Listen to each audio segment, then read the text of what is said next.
Маракандаға беттеген жолдың бойымен бір белден соң екіншісіне асап қапталдарына екі қап теңделген көк есек іліп келеді. Соңында басын қызыл орамалмен таңған жалба-жұлба киінген спитамен қолындағы шыбығымен есегін айдаған ол желдің уілі сияқты ыңылдаған әнін сан құбылтып шираққа адымдайды. Жел жақтан шіріген мүрделердің күңкиген иісі келгенде тыжырына теріс бұралып, оқпандардың жоғарғы жағында үшкір мұнаралары бар жағалай қалың қу шөп өскен Мараканданың сарышкөне дуалдарына қарайды. Бұрын күзетшілермен сауда-саттық жасайтын, кепкен жүзім мен тәтті қамыр таяқшалар сататын көпестер тізіліп тұратын ашық қақпаның маңында қазір тірі жан жоқ. Түскен із тереңдеп жыраға айналған жол бойында түрлі түсті шүберектер шашылып, бір жағында жалғыз доңғалағы бар арба қисайып жатыр. Арбаны айналып өткен есек ерегісіп ұзын құлақтарын қайшылады да іші кеуіп кеткен ақ аттың өлексесін көріп үрке қашты. Анадайдағы қалай болса солай жатқан адам мүрделерінің жанында жүрген иттер жолаушылар кесек лақтырғанда дауылсыз қашып барып аулағыраққа тұрады да мазалаушының кетуін күтіп тілдерін салақтатып тапжылмай отырады. Қақпадан өте айналасына ақөрік ағаштары өскен қолөнершілер үйлер басталады. Бұл арада бұрын қос жармалы дарбазалардың алдында қола орақ пен құмыра мыс леген жасап балалармен төсті тықылдатып ұзақты күнге ұсталар отыратын. Енді бірде-бір шебер көрінбейді. Есектер аңғал-саңғал ашық табалдырықта ала төсеніш шашылып жатқан шөп-шалам ыдыстардың сынығы көрінеді. Жіңішке соқпақпен саз дуалдың жанына өте берген есек табиғи қажеті үшін сәл кідірді. Бұрын жарқ-жұрқ күліп ағылып жататын ала-құла тобыр толы мына тар көшелер енді тыныштық пен жансыздықтың күңгірттеніп төне түскен. Спитамен бетіне қатты бір нәрсенің тигенін сезіп, кейін шоршып түскен. Теңеу тоқал жебе жермен домалап бата жатты. Есегін тоқтатты да ол айқара ашылған қақпадан ішке енді. Бұл не, ескерту ме, әлде алдына қорған тор ма? Есегін байлай салды да ортасына шаршылап жасалған қауызы бар аулаға кірді. Бұрын осындай бірер мәрте болғанда бар еді. Мата бояйтын үй иесін де танитын. Қазірдің өзінде ауланың ішінде бояу сіңіп көнерген керілген жіптердің үстіне бірнеше жалба-жұлба жаюлар тұр. Шебердің өзі қайда кеткен? Быжынаған бала-шағасы, ертелі-кеш бояу араластыратын қартаң жас әйелдер не көрінбейді. Қабырғада ағып түскен көздің орны сияқты үңірейген тесіктер бүктелген жыртық кілемге аяғы оратылып қалды. Жаңа жебе спитаменің жанына ұшып өткен сәтте ол үшкір жапырақтардың арасынан кәрі шынардың бұтағына отырған баланың бұйра басын байқады. Діңгекті тасалаған бала қолдан иген садақпен мұны көздеп тұр. Кекті жанары жалт-жұлт етеді. Бетін қолдарымен көлегейлеген спитамен жақындай түсті. Жақындамай өлтіремін деп айбат шекті бала. Өлтірмей тоқтай тұр, мен сенің әкеңнің досымын. Нан жейсің бе деген спитамен оған кепкен тандырды ұсынды. Нанға шап берген бала жыртқышағының күшігі сияқты пысылдап қомаяғына шайнады да кенеттен жылап қоя берді. Екі самайынан сорғалаған жасты кір-кір жұдырығымен сүртті. Балақай, саған не болды, неге жылайсың? Бұл жерде қалуға қорқамын, өзіңмен бірге алып кет. Әкеңе апарғанды қалайсың ба? Жоқ, әкем анау құдықта, анам арықта жатыр. Сөйлесем, сұрақтар берсем, олар еш үндемейді. Оларды зұлым ябандар өлтіріп тастады. Жарайды, түсе ғой, мен сені өзіммен бірге алып кетемін. Есегім бар, соған мініп аласың. Ағаштың діңіне жалаң аяғымен шебер тырмысқан бала жерге секіріп түсті. Ал ябандар аулақта жүргенде қалып қоймай ізіме ер. Олар дуалды жағалап отырып байлаулы есек қалдырылған қақшаның жанына жетті. Төбесінің жылқының құйрық қылын қадаған мыс дулығалы үш ябан есектің жанында тұр екен. Біреуі қаптарды түрткілейді. Арпасы ірі екен, бірі қажетке жарар. Біреудің үйін аралап неге тіміскіленіп жүрсің, тонауға келген саумысың деген басқа бір ябан найзасын көтерді. Тоқта, өлтірмей кідіре тұр, ол менің қажетіме жарайды. Әй, жабайы шарабың бар ма? Ішкің келіп тұр, деп македондық шарапты қалай қойып шөлмекті ерніне қалай апаратынын ымдап көрсетті. Қазір тауып беремін. Өзің грекше білесің бе? Онда таптырмайтын қызметші боласың ғой.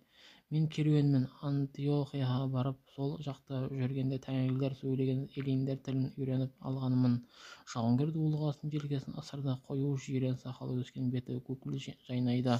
Достарым деп қуана айқайлайды. Ол бағым жанып, тамаша қолтаптың таяқпен отырып біздің тілімізді үйрету бейнетімен арылдым. Қалған екі жауынгер есікті айдап әкетті. Екі қап арпаны алып әбден көтерем болған аттарымызды жемдейміз. Бұл сенің тәңірилер сөйлеген тіліңді білгеннен гөрі маңыздырақ.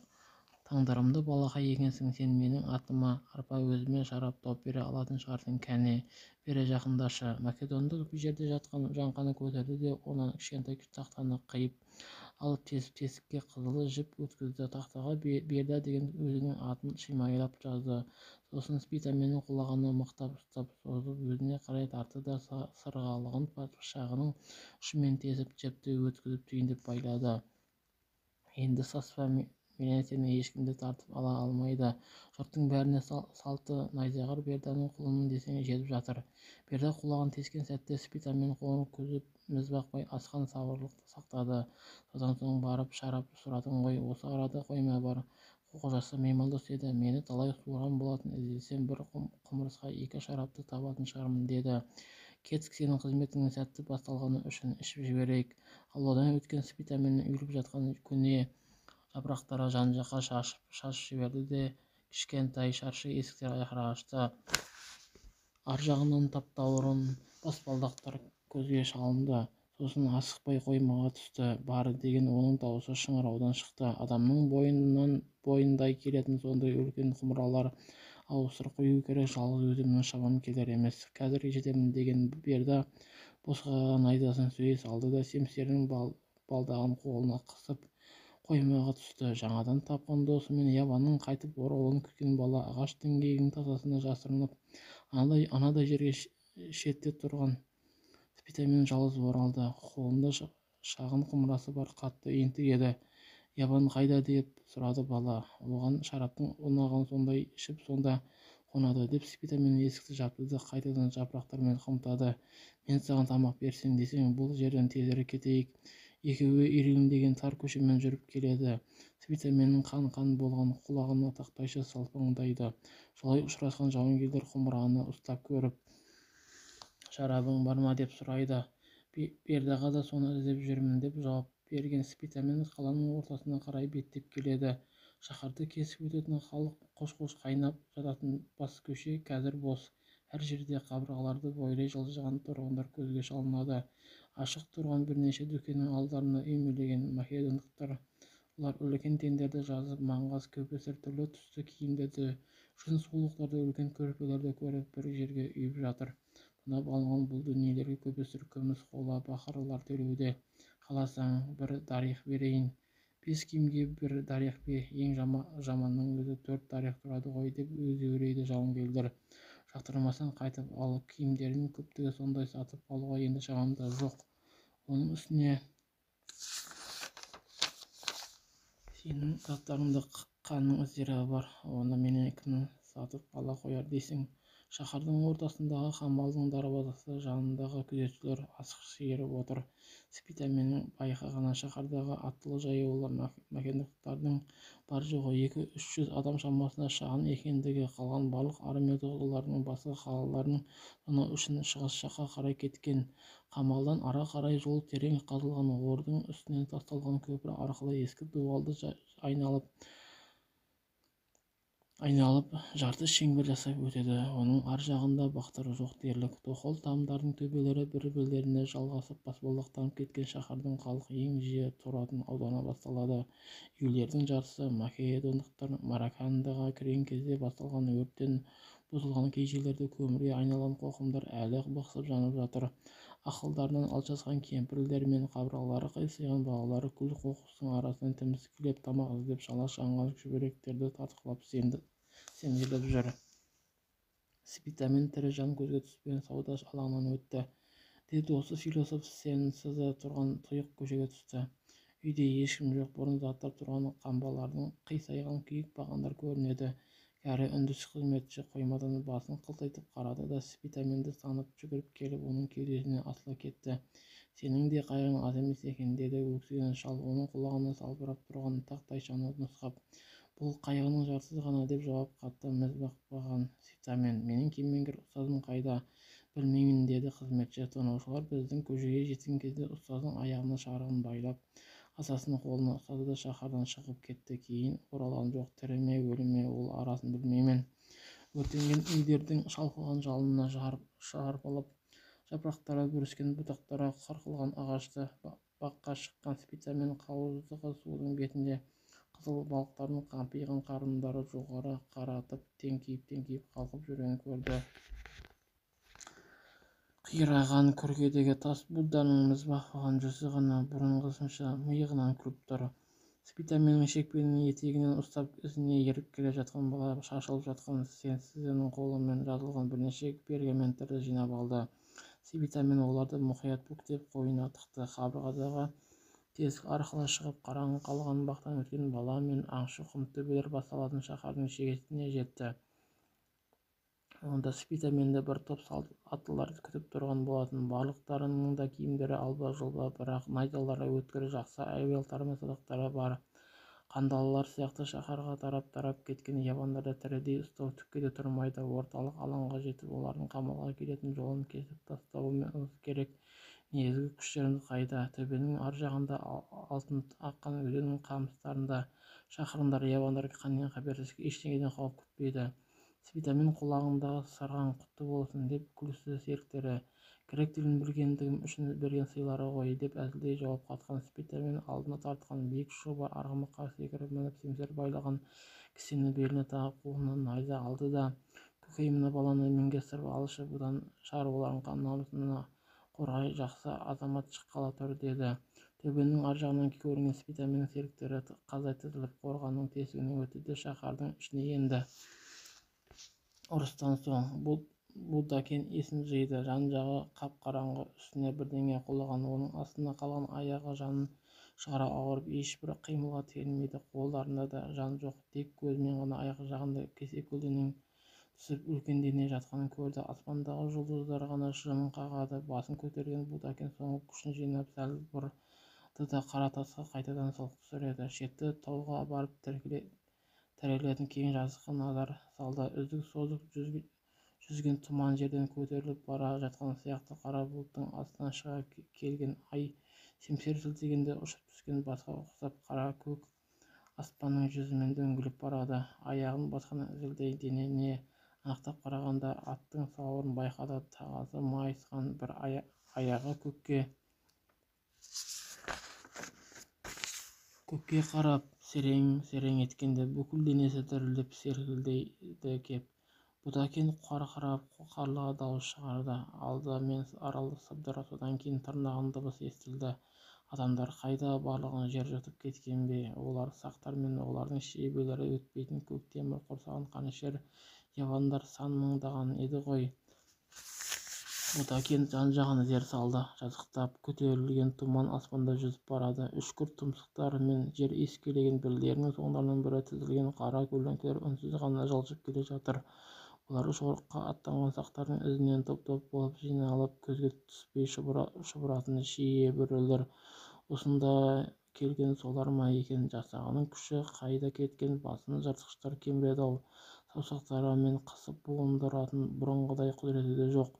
Барлық қайратын жинап қорқырап басын көтерді. Жан-жақтарында шашылған тастар жоқ тастар емес. Әлдекім бұған тесіле қарап қалған. Жүзі неге қап-қара, ағы көк, үлкен көздері адырайып кеткен, үлкен тістері қара қарш-құрш айқасқан, жуан қара мойындағы ұлу тас қапшаған тізгін моншақ ағараңдайды. Бұлар кім? Неге көз алмай қарап үн қатпайды?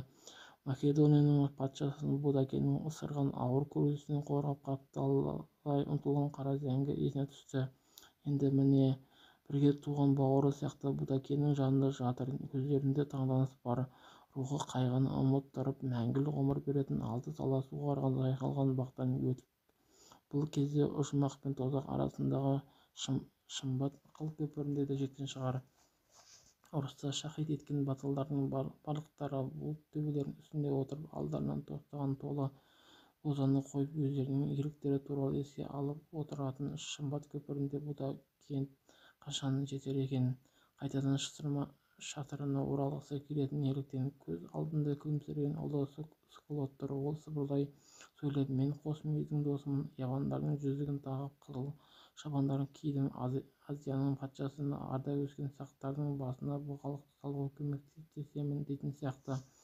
Будакеннің кең кеудесін күңгірлеген ызалы үн шығып, алқымын кептеген қанды сезді. Ай мен аспан аттың аяғы шыр айналып, тұңғиыққа қарай зымырап, түпсіз шыңырау қараңғылық көзін тағы да тұмшалады. Ащы күннің көзіңді қарықтырғаны сонша, тіпті кірпігіңді көтеру де мүмкін емес. Әр кірпігің сояу-сояу тіреу сияқты. Ар жағында алаулап аспан жанып жатыр. Будакент бір көзін әрең ашты. Кеудесінде қонып отырған қара көк түсті сәуле шашқан құс жарты аспан сияқты алып, ұзын тұмсығы бір жағына бұрып, дөңгелек көздерімен абайлап қарайды. Бұл қарға Будакенттің бетіне қарай ақырын жақындап, тағы да тұмсығын бұрып, өткір көздерімен айналасын сақтана быжайлады. Қаққан қанаттан желпінген салқын лепті сезіп, Будакент бет-аузын тыржитты. Секіріп түсіп ұша жөнелген қарға анадайдағы аттың қарнының үстінен қаужаңдасып жатқан ұяластардың арасына барып қосылды да шолқысып қалды. Қарқылдап қорқа үркен құстар аспанға көтеріліп айнала ұшқан кезде аттың өлімтігіне жөнсіз мойны сорайған үлкен бүркіт келіп қонды. Қуатты қанаттарын қомдап, имек тұмсықты басын айналдырып бұрып бүркіт маңыздан төңірегіне тәкаппарлана қарады. Ол әбден тойған, сондықтан да шоқымай отыр, деп ойлаған Будакент тағы да тұңғиыққа сүңги берді. Енді бұл үшін бәрібір Шымбат көпірі ғажайып түгелдей ақ кристалл жіптерден жасалған, оған аппақ ұлы тастар ілінген екен дейді. Көкпеңбек түпсіз тұңғиықтың үстінен керіліп қыл-көпір тартылған. Жел ұлы тастарды шайқалтып тұр. Будакент сынды алып баһадүрді мына қыл-көпір көтере ала ма? Егер бұл жерге сақтар жетсе, Будакенттің аттың астына суырып алып мүмкін аман қалар. Македондықтар жетсе, жанын жаһаннамға жібереді. Қаңғып жүрген дақтар ұшыраса, қамыс бұғалықтармен буындырып өлтіріп, киімдерінің алқасын сыпырып, етігін шешіп, атыңның алтын аузығына қиып алады. Ұрыстан соң майданның даласын аралап қаза тапқан сарбаздарды тонау дақтардың кәсібіне айналған. Ақырын басқан қадамымен әлсіз дауыс естілді. Не әкелер екен, өлім бе әлде өмір ме? Бұл үшін айырмасы шамалы, тек адамның жүзін көріп сөзін естиді екен. Күні бойы шыбын-шіркей шоқыған, көзі көп болып ісіп кеткен. Қадам жақындай түсті. Табанымен жаншылған тастардың шақыр-шұқыры естіледі. Әлдекімнің қолдары бетін сыйып алып, іріңдеген қабақтары бір-бірлеріне жабысып қалған, көздерін ашқысы келеді.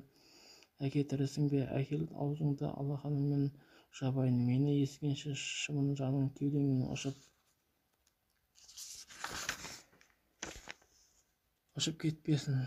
Бұл мен Скулотпын ғой. Мен тұтқыннан қашып шықтым. Сені табу үшін барлық шатқалдар шарлап, әр буданың түбін тінттім. Әке, көзіңді ашшы, Скулоттың алдында келіп тұр. Будакент қырқыр етіп қорқырады. Әлі жаны бар, сақтар мықты сарбаздар, деп сыбырлады қартаң дауыс. Қорқыраса артынан сөйлеп те кетеді. Әуелі атты аударып тастайық, содан кейін бұлақтың басына апарайық.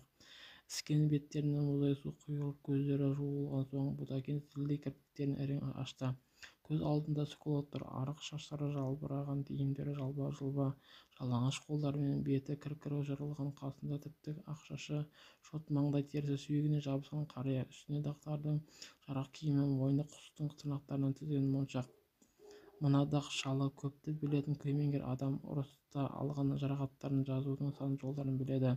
Скулот, шынды айтшы, туған еріңді сатқаның рас па? Әке, олар менен барлық жолдармен бұлақтарды, әскери күшіміздің қанша екенін айтуды талап етіп, барлық сақ тайпаларының үстінен қарайтын князь етіп қоямыз деп уәде берді. Бірақ мен бірде-бір шындықты ашпадым. Ретін тауып туған далама қашар сәтті күттім. Bir тыныш түнде Ексарттың ар жағынан табындарымыздың кісінеген даусын естіп, қарауыл төбелерінің шашасында жалған оттар көзіме шалған сәтте шыдай алмай өзенге көміп бердім. Ақыры бергі жағаға жүзіп шықтым. Мені қуып жеткен ябан жебелердің денеме салған жарасы әлі күнге дейін жазылмай иреңдеп жүр. Ябандар қайда? Барлықтары өзеннің ар жағына өтіп, сақ қиынақтары шапқан жарақаттардан емделуде.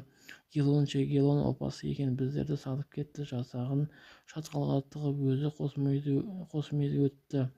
ит тоқар қос мүйізді тірідей қолға түсірудің орнына қазір өзі оның табанында жалап жүр. Менің жиренім қайда?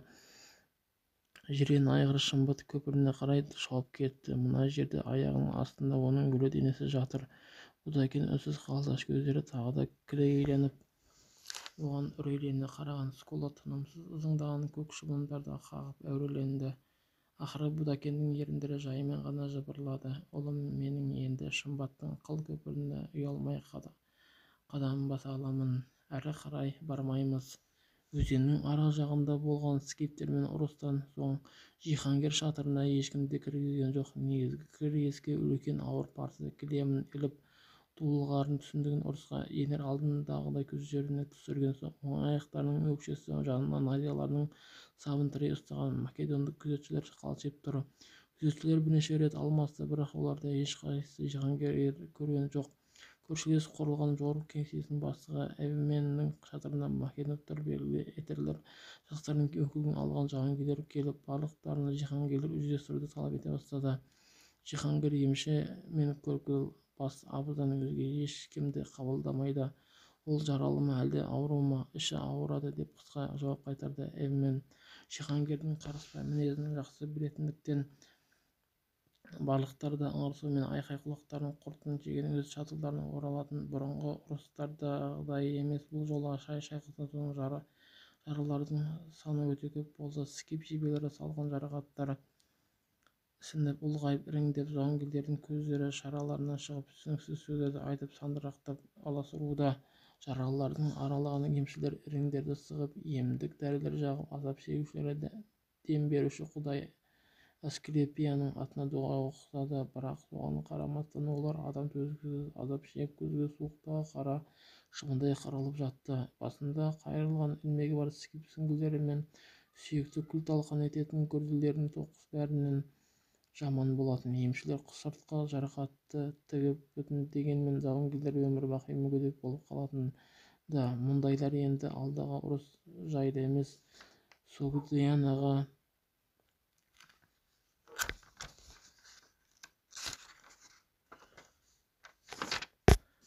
Согдиана өздеріне қандай жер берілетін, қанша құл алатындар жайлы әңгімелесетін. Қалың қолдың арасында Азияға жорықты осымен тамамдау керек. Тассақ Македония, әйтпесе Греция қарағанда соғдылардың жерлері өте құнарлы. Жиһангерге жасаған қызметі үшін жауынгерлері сыйлыққа алтын дәнді бидайды, албыраған алманы да адамның дене саулығына пайдалы жуан мен сарымсақты да қажетінше беруіне болады деген гу-гу әңгіме.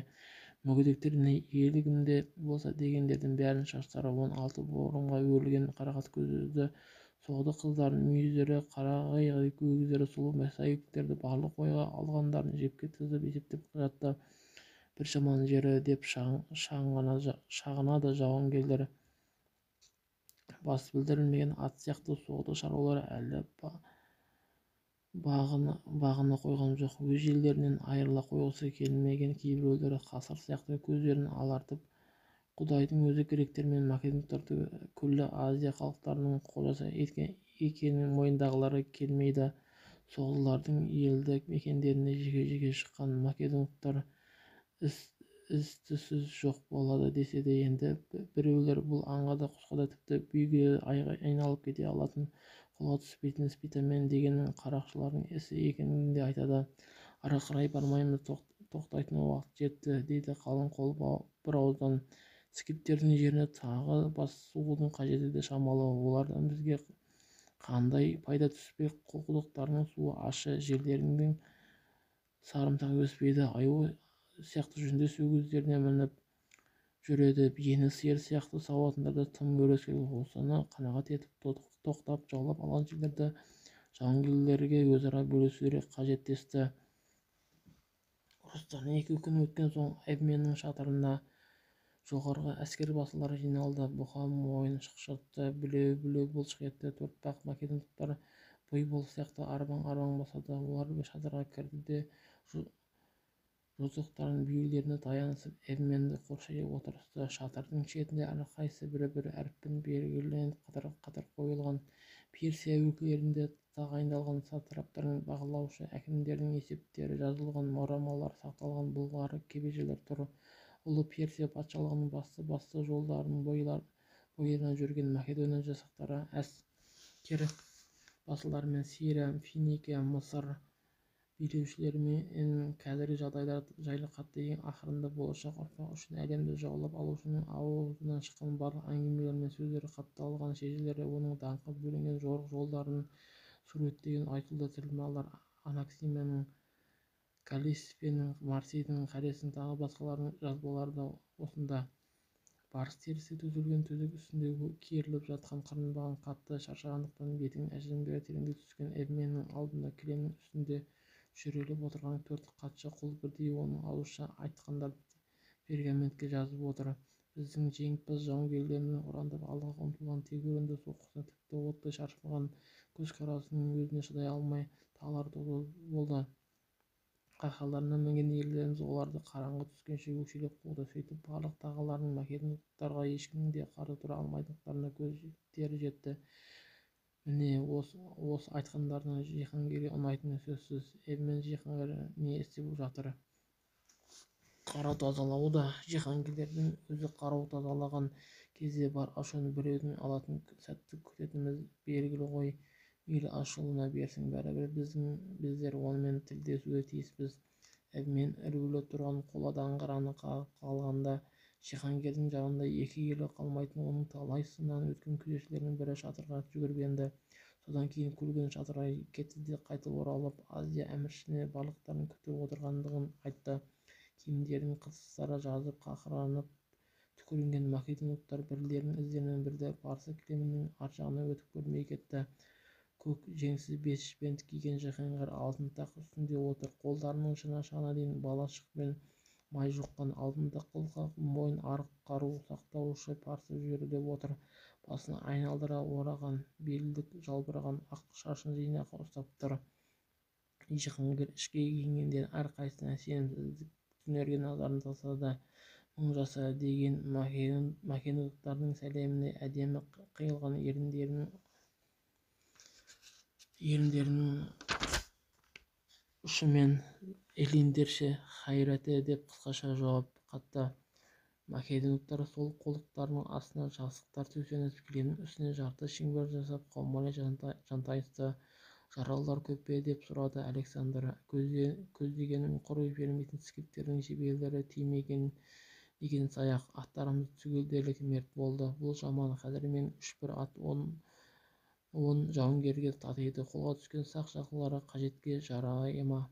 Шеттерінен асау ит сияқты тістелеп тау текеше орғыл үстінде адамды құлатқанша тулайды.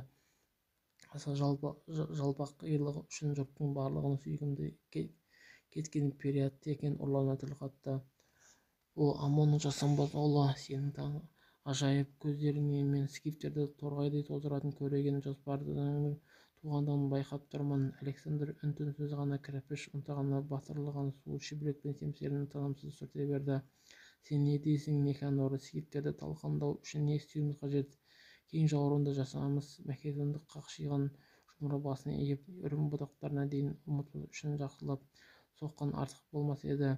Александр дүр желпінді. «Менің де ойым сол. Жорықты жалғастырамыз. Скифияның жүрегіне шаншып, олардың шаш қорғанын қиратамыз». Жиһангердің ашуы неге апарып соғатынын жақсы білетін басқа македондықтар ләм-мим деп үн қатыспады. Өгіздің көзіне ұқсап адырайып кеткен олардың жанарлары ойсыз болатын. «Неге үндемейсіңдер, Птоломей? Немене тап қазір жорыққа аттану қажет емес пе? Шайқасып көрдік қой, бірақ ештеңе өнген жоқ. Біздер олармен соғыса алмаймыз». «Неге? Біз үйренген жеңістердің барлығы бұл жолғыға ұқсамайтын», деді қоңырлығы үшін қара аттанып кеткен Крит скифтердің сол жердегі қабанның аспанда ұшып жүрген қырандарымен шайқасумен пара-пара. Қуған кезде олар құстар сияқты жан-жаққа ұшып кетеді. Іле-шала қайта бұрылып басқа жақтан келіп шүйлегеді. Тоқтауымыз қажет, әйтпесе. «Тоқта, Крит», деп оның сөзін бөлді эбмен. Тек Жиһангердің бұйрықтарын орындап қана өзінің пікірін сирек айтатын кеңсе бастығы не дер екен деп барлықтары да аңтарыла қалысты. Жиһангер өзіне не керек екенін ашық айтты. Скиптерді талқандап, олардың Шаш, Роксонок сияқты басқа да шаһарларын жермен-жексен ететініне өз басым ешбір күмәнданбаймын. Сусыз шөл даланың иесі атанып, бие шабуға македондық жауынгерлер де міндеттісің дейсің бе? Перитакен мен Никанор осы құрметті жұмысты орындауға әлден асығып отыр, әлде парсы патшаларына Азияның барлық байлықтарын науадай құйған ішіне тәтті дәмдер мен тамағы маталар сиырын ақы түрлі түсті асыл-тастар, алтын, алмас, түйетауықтар мен пілді алатын басқа да дәулеттің шіріген желді құнарлы Үндістанның билеушісі болғым келмеймін. Скиптердің кепкен құрты мен қышқыл қымызынан гөрі осы дүниелер жақсырақ емес пе? Қарсы алдымызда Скиптер тұрғанда Үндістан туралы ойлауға бола ма? Деп ашулана үн қатты Никанор. Егер ат басын Үндістанға бұрсақ, Скиптер қорқып қаштыға жорып ізімізге өкшелеп түспей ме? Эбмен иығына қиқаң еткізді. Олар ізімізден емес, неге біздермен бірге аттанбайды? Александр кірпішті қырнауын тоқтата қойды да Эбменге таңдана қарап, сен Скиптер келісімге келеді деп ойлайсың ба? Деп сұрады. Қарапайым скиптердің бізбен соғысулары келеді, бірақ оларды князьдер басқарып отыр ғой. Әкең Филипп патшаның бір дана сөзін есіңізге салайыншы. Шабуыл мен алынбайтын қамалдың қорғанын алтын артқан есік оп-оңай өтеді деген сол кісі емес пе еді? Өзім де солай ойлаймын деп саңқ еткен Александр орнынан ұшып тұрды. Біздерге скиптердің атты әскерін өз жағымызға шығару қажет. Міне нағыз жау жүрек жауынгерлер солар. Кәпістен алтынды аямақ. Князьдерден басқа барлық билеушілер алтынның сыңғырын ұнатады. Шатырға енген жауынгер жабықты ашты да парсылардың киінген үсті-басын шаң басқан жаушыны алға өткізді. Қолындағы ораманы асығыстықтың белгісі ретінде кілемге тастағысы келген жаушы қолдарын жоғары көтерді де ойланып қалып жиһангерге ұсынды. Содан кейін теңселіп кетіп есі ауып құлап түсті. Балауыз мөрді сындырып ораманы жазып, грек тілінде жазылған сөздерді қабақтарын қарс түйіп оқыған Александрға қарап барлықтары да тып-тыныш аңтарыла қалысты. Жаушыны бұл жерден алып кетіп сый беріңдер деп жиһангер қолын сілтегенде жауынгерлер хабаршыны көтеріп алып шықты. Мен үш мәлімет алдым. Мараканда Спитамен бастап көтерілген соғды қарақшыларының қоршауында аттарға жем әкелу үшін сыртқа шыққан бір топ македондықтар 60 адам тағы да әлгі Спитамен басқарған қарақшылардың қолынан түгелдей қаза тапқан. Ақырында Наутектің жанында Экбатаның келе жатқан менің керуеніме тағы да сол қарақшылар шабуыл жасап талан-таражға салған. Бірден үш жерде пайда болған Спитамен деген кім өзі? Бұл адам құдай ма әлде үш адам ба? Тілмаш келсін. Жабықты қайырған Эбмен зәкір деп айқайлады. Үрпиген бұйра шашты мыс белдікпен ораған жүзі құлдай сидаған жас сералы есіл енді де босаға да жүрелеп отыра қалды. Бір-бірлеріне таңдана қарасқан македондықтар жұмыр бастарын шайқасты. Жиһангер аяғының астында отырған қару күтуші парсы шалға еңкейді де оны түйіп жіберіп, әй боба, сен Спитамен дегеннің кім екенін білесің бе? Деп сұрады. Спитамен деген кім екендігін еске түсіру соншама қиналдырған адамға ұқсас шалдың маңдайындағы қыртыстарға сан жетпей жиілеп кетті. Спитамен күндей жарқыраған, ешкімнен де қорықпайтын жүрек жұтқан батыр. Неше Спитамен бар, біреу ме әлде көп пе? Шал кеудесіне қолдарын қусырып кінәлі адамның кейпін көрсетіп, өтінемін, ашуына көрмеңіз, мен мұны білмеймін деп жауап қатты. Парсы бекзадалары қайда, не істеп жүр? Өздері ешқандай пайда түсірмей құрып босқа сайран салғандары жетер. Барлығын менің алдыма алып келіңдер. Салбыр шағындарды семсердің балдағымен ұрып жазалайтын жиһангердің әдетін білетін нөкерлер оның бұйрығын сол сәтте орындады. Апыл-ғұпыл киіне салған, ұйқыдан бетер ісіп кеткен 6 парсы бекзадасы оның алдында тұрды. Көздерін сығырайтып тесіле қараған Александрдың назарын өңменінен өткен былшиған семіз Датаферн шыдамсызданып бір орнынан аяғын алмастыра берді. Сен Спитаменді білесің бе? Датаферн жан-жағына серіктеріне алақтай қарады да, Спитамен ол кім, естігендері бар ма? Деп сыбырлай сұрады. Спитамен деген біреу сендердің шаруаларыңның арасына іріткі салып, менің жауынгерлеріме шабуыл жасап мазалап жүр. Ал сендердің түктен хабарларың жоқ. Мұндай көмекшілерің маған не үшін керек? О құдіреттім, о мәртебелім деп жалбарынды бекзадалар. Не қаласаң соны бұйыр, біз барлығын да орындаймыз. Свитамен үлкен жолда жортқан қаңбыз қарақшылардың бірі болуға тиіс, деді бұрынғы сатрап Фарнух. Бізге өзіңнің македондық жеңімпаз бір жасағыңды бер. 7 күннен соң аяқ-қолын матап, оның сенің аяғының астына әкеліп жығамыз. Байқаңдар, 7 күннен кейін тірі Свитамен әлде оның басы мен алдымда жатпаса, өз бастарың өздерің жұтасыңдар. Сол күні ақ 1000 македондық салт атты Мараканданы бетке ұстап асығыс шауып бара жатты. Әскер басы Менеденнің жанына ерген Фарнух Свитаменнің барлық қулығын білетіндігін, оны тірідей қолға түсіре алатындығына уәде беріп, жақтары сенбей түгелмен болды. Свитаменді ұстау. Уәде бергеніндей Фарнух Свитаменді 7 күннің ішінде ұстай алған жоқ. Араларында Фарнух бар. Менен басқарған македондық 1000 атты әскер Маракандаға жеткенде, онда Свитаменнің тобы жоқ болатын. Шаһар ортасындағы Хамалдың қақпасына барлық аттарын сойып жеп тауысып тышқандар қоңыздарына қоректене бастаған. Енді беруге дайын, әбден ашыққан, аяқтарына әзер тұрған жүдеу жауынгерлер көрінді.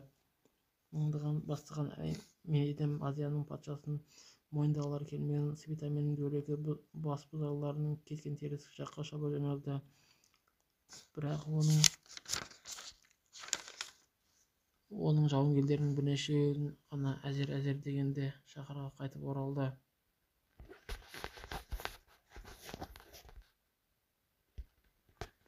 Көбіміз боздалы аман қалғандарда Алтынарина өзенінің лайына батып өлді, деді солдаттылар. Свитаменге Скиптер көмектесті. Біздер тек ұшқыр әрі төзімді аттарымыздың арқасында ғана аман қалдық. Фарнух қайда? Скиптер Фарнухты жабайы жылқының құйрығына аяғын байлап айдалаға сүйреткізіп жіберді. Свитаменнің атты әскері шаһарға еніп, негізгі жол тораптарын өз қолдарына алған кезде македондықтар тағы да Хамалға тығылды. Жиһангер Вангаттан тарап етпей, өзінің құрметіне Александрия атаған жаңа шаһарды салдыруға жалғастырды. Бір жағынан Скип князьдарымен ерік достық жайлы келіссөз жүргізе отырып, жансыздарды арқылы шығысқа апаратын жолдарды зерттеумен болды. Жол билікке оның жағына бір жола шыққан доғар князі Гелон жүрді. Свитаменді жазалауға жіберген Фарнух бастаған жасақтың талқандалғанын естігенде Александр қаһарға мінді. Шығысқа әрі қарай жүру туралы жоспарын жинап қойды да македондықтарды тағы да қоршауға алған Свитамен тұрған Маракандаға қарай қалың қолының ең шапшаң бір бөлігін шұғыл аттанды. Қалған күштері де ізінен Маракандаға қарай жылжыды.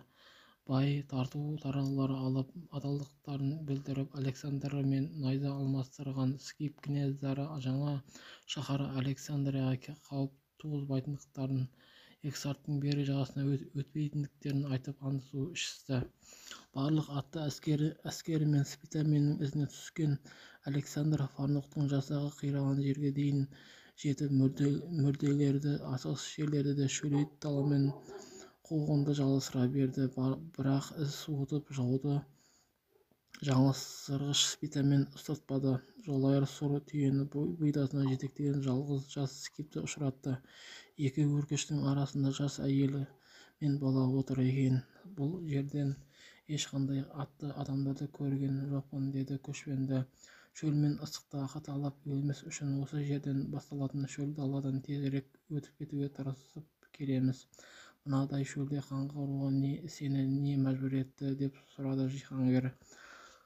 Алтын арна өзенінің шұрайлы алқабында өмір сүру рахат емес пе? Ондағы жерлерді князьдар өзара бөлісіп алған, ал мына даланы иесі жоқ ныспың кім өзі? Азаттағы ныспым солақай шеппе, сондықтан да Крейшің дойыры қойларды оңға айдаса, мен теріс жаққа жүруді ұнатамын, деді де көшпенді қару-жарақтары арқылдаған салт аттыларға назар аудармай қадамын нық басып, түйесін жетектеп кете берді. Мына тағының жүзі қандай ойсыз еді, деп Перитакан байқағанын айтып жатыр. Түйеден айырмашылығы тек сөйлей алатындығында ғана, деді Александр. Бәрібір Свитаменді ұстап алып қазыққа отырғызамын. Ол мына бие сауған байғұс сияқты тым аңқау емес шығар. Қалың қолымен Маракандаға оралған Жиһангер жан-жағын көмір шоқтарының арасында жыланның халіндей күн кешті. Айналасында барлық жерлерде, Согдинада да, бактерияда да бұрқ-бұрқ көтерілістер шығып жатты.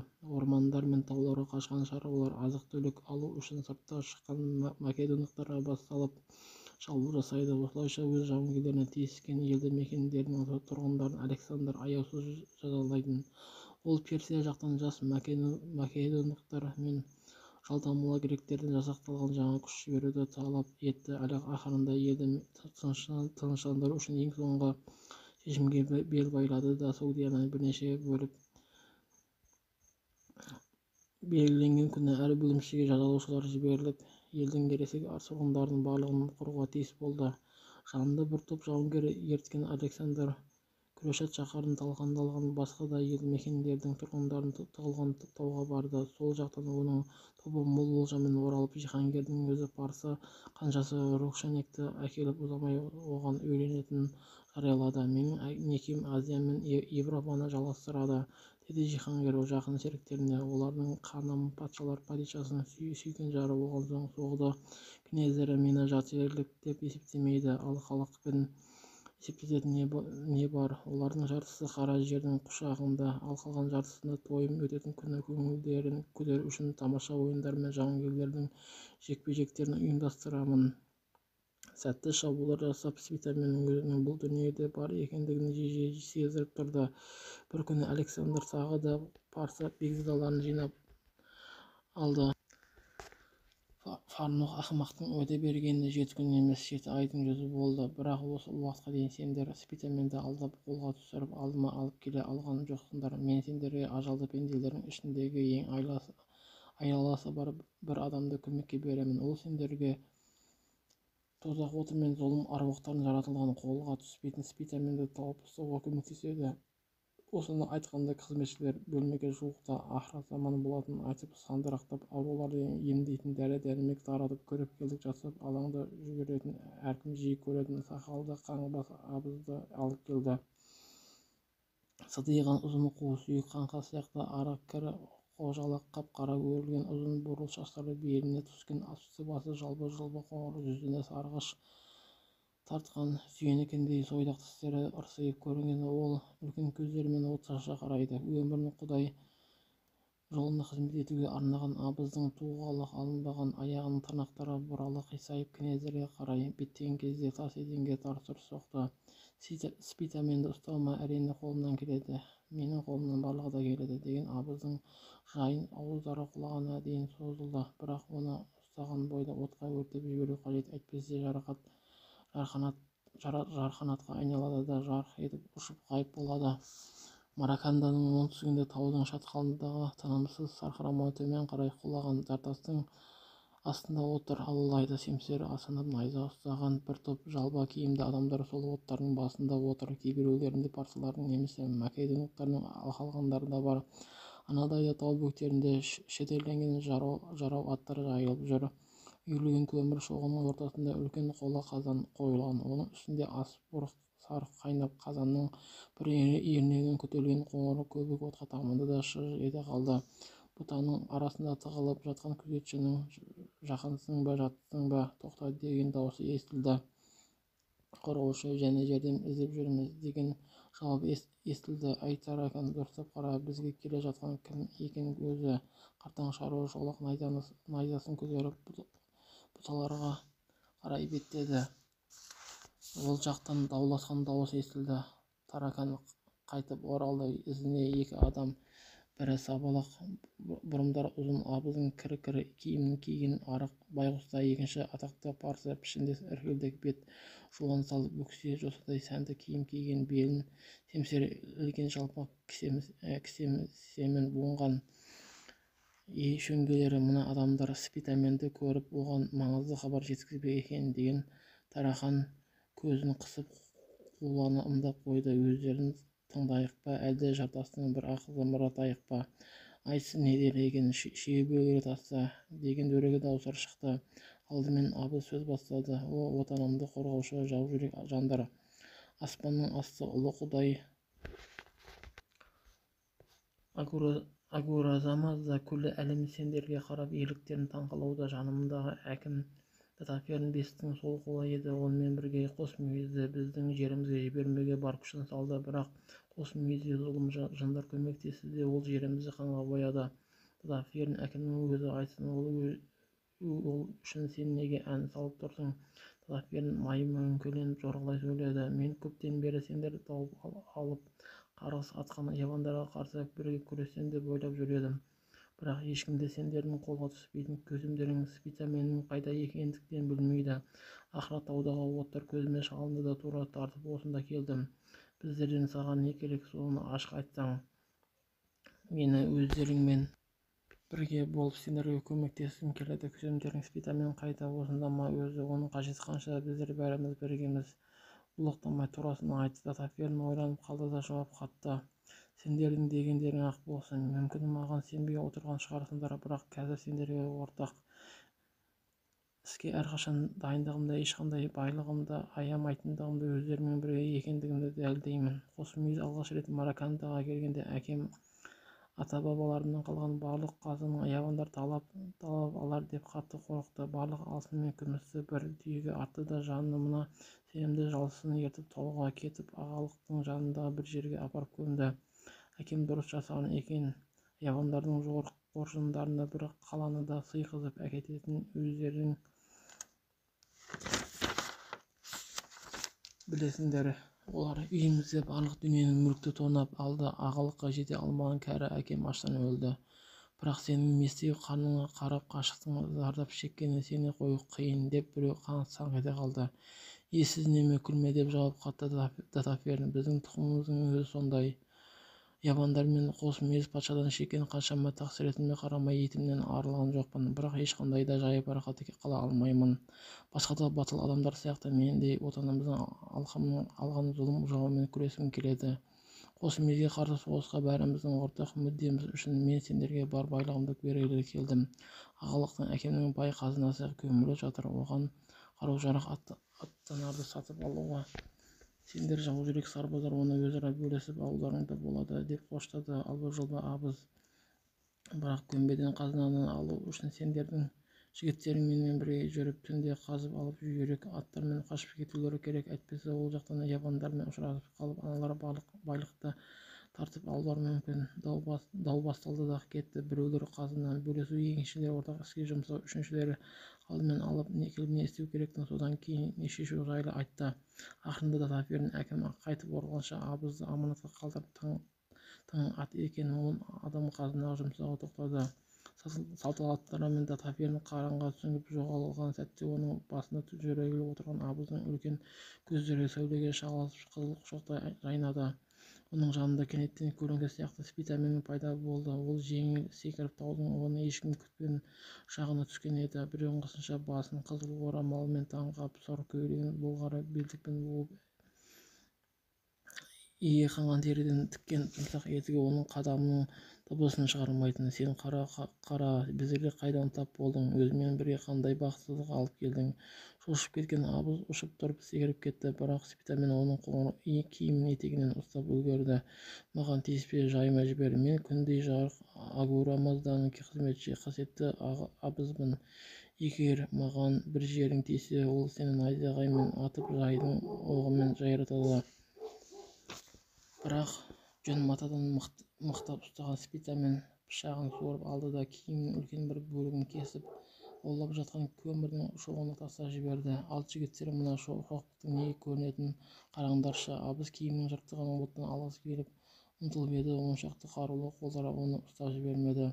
Шоқпыт тұсанды да лап ете қалып тез жанып бітті. Күлдің арасынан Персия патшалары мен раптарының бейнелері салынған бірнеше алтын тиындар көрінді.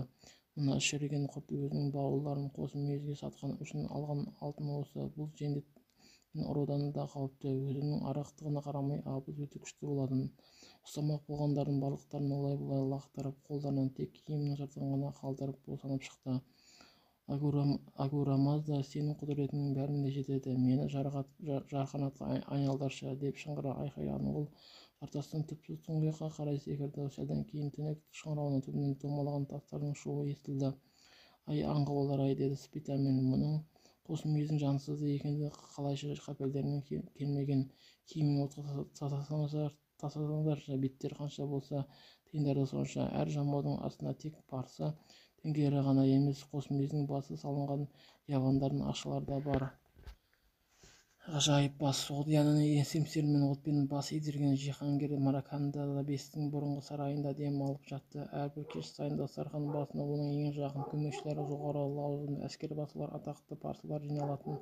Оның жанында алтын жіппен жұлдыздар салып оқалаған күлгін түсті финикия жамылғысы жабылған төсекте азияның жас патшадасы Жиһангер бұрынғы есімін өзгертіп Роксана деп атаған Рокшенек жатыр. Ол патшаға оның бұлшық етті қорбаңдаған македондық серіктеріне айнала өтіп тойға қатынасушылардың қолдарына кезек-кезек тиген Гераклдың үлкен шөлмегін бастарына бір-ақ көтеріп босатқанға көздері шарасынан шығып таңдана қарайтын Александр онша көңіл бөлген жоқ. Бірнеше күн ермек етті де жаңа жорықтардың жоспарларымен айналысып кетті. Александр өзінің сансыз ерліктері жайлы әңгіме жасай берген кезде шатырға бір жауынгер кіріп келіп Жиһангер назарын аударуын күтіп тұра қалды. Не болды? Бекзада Таферін қабылдауыңызды өтінеді. Келісін бір айдан бері көрген жоқ. Не әкелді екен көрейін. Есіктен Таферінің жуан денесі көрінді. Тышқан көздері жылтырап айналасын тінте алақ-жұлақ қарап ауыр дем алады. Александр төсегінен ұшып тұрды. Артына бұрылғанда Таферін бөлменің ішіне қарай артық жас әйелді итеріп жіберді. Шарасыздықтан қолдары салбыраған. Ол тоқтай қалды. Басын ақ жүн шәлімен ораған. Шәлінің өрнектелген қызыл етегі еденге шейін түседі. Күлгін түсті киімі жыртылып шаң басқан, түк көрмегендей көздері едірейіп тура қарайды. Әдетте парсы бекзадалары ұйымдастырып жүрген қызықтардың бірін күткен Александр айқайлап жіберді. Бұл не қылған құр беререк жақындатшы өзің. Таферін әйелді қолынан кезектеп жібек кілемнің үстімен жүріп бөлмені кесіп өтіп Жиһангер жантайып жатқан төсектің жанында алып келді. Екінші қолындағы соғдылар жемберегінде аттың басын кигізетін кәдімгі ала торба. О мәртебелім деп саңқ еткен Таферін Александрға жақындағанда тізерлеп отыра қалып ала дорбаны қос қолдап жоғары көтерді. Мен сіздің көптен күткен қауыныңызды алып келдім. Не қылған қауын көрсет кәні. Таферін дорбаны еденге қойды. Содан кейін одан алдымен парсы тымағын суырды. Сосын оған екі алақанын соқты да адамның кесілген басын алды. Бастың бұйра шаштарынан ұстап бетін Александрға бұрды. Бөлме іші тым-тырыс. Барлықтары да орындарынан тұрып таңғажайып өлі жүзі көргілері келіп жақындай түсті. Бұл сәл шықшыты келген шығыс кескінді жас соғдының немесе скиптің басы болатын. Кірпіктері сәл ғана жабылған, ойына қалған кейпі жас жүздің соңғы сәттегі қимылының өзінің таңбасын мәңгілікке басқан. Үстіндегі еріндер жоғарылықта, майда мұрт оның әлі бозбала екендігін, езулеріне үйілген қайғы табы оның ашықта адал жан екендігін байқататын. Бұл кім деген Жиһангердің дауысы көңіліне шықты. Спитамен деп оны тіл қатты Таферін. Бұл бас маған ұнайды, дейді Александр. Бірақ дарайдың садағымен қалқаны бестің саусағынан суырып алған жүзік сияқты мұны басқа олжаларының арасында бірге алып жүре алмайтын өкінішті-ақ. Лисип сені Жиһангер шақырып жатыр, деген дауыстар шықты. Храмдыра қою үшін Александр өзінің бейнесін қоладан қоюды тапсырған. Атақты мүсінші қартаң грек орнынан тұрып ала шықты. Мен мұндамын, Жиһангер, әміріңе құлдық. Қоладан дәл осындай басты айнытпай қоя аласың ба? Бұл менің жауынгерлерімнің ішінде ең батылы еді. Басқалар сияқты менен қашпайтын, керісінше өзі шабуыл жасай аламын, Жиһангер, деп жайбарақат жауап қатты Лисип. Басқа жақындап мізбақпан жүзді мұқият қарады. Бұл арада өскен тағылардың ғажайып бейнесі, бірақ оның жүзі өзгермей тұрғанда тап қазір жұмысқа кірісуің керек. Бұл басты ақырын ғана тымаққа орап бөлмеден шығып кетті. Ал сен кімсің, есімің кім, деп Жиһангер жүзі мұңға батып қалшиып тұрған жас әйелге бұрылды. Менің есімім Томирис, ал сені қосмейіз адамзаттың қарғысына ұшыраған деп атайды, деді ол тым-тырыс тыныштықты бұзып. Мына сөздерді естіген сыриялық тілмаш кегештеніп қалды. Оған тесіле қараған Жиһангер: «Не айтты, аудар» деп бұйырды. Сириялық сыбырлап қана оның сөздерін аударғанда Жиһангер қолымен әйелді нұсқап дігердей сөйледі: «Мен сені жібекке малындырып алтын теңге сыйлап құрметтейін деп едім. Алдыма бас иіп келген дұшпандарымның әрқашан дархандықты сыйлайтын, көргенсіздерді қатал жазалайтын дағдым бар болатын.